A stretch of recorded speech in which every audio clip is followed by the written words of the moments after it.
এই চারজন খেলোয়াড় ইন্ডিয়াকে সেমিফাইনাল জিতিয়েছে, যেখানে ইংল্যান্ডের বিরুদ্ধে এরা ছিল আমাদের সেরা 4 পারফর্মার। Number 1, Sanju Samson.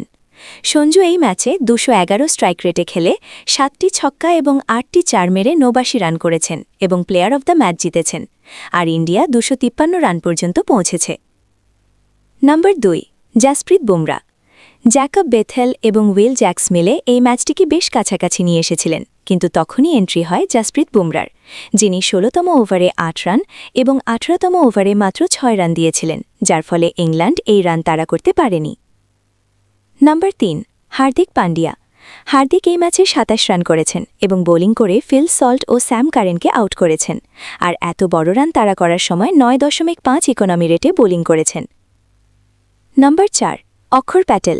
বাপু অক্ষর এই ম্যাচে 2টি দুর্দান্ত ক্যাচ ধরেছেন, যেখানে প্রথমে তিনি পিছনের দিকে দৌড়ে গিয়ে হ্যারি ব্রুকের ক্যাচ নেন এবং তারপর বাউন্ডারির বাইরে যাওয়া বলটিকে বাউন্ডারির ভেতরে ছুড়ে দিয়ে দুবেকে দিয়ে ক্যাচ করিয়ে উইল জ্যাক্সকে আউট করেন।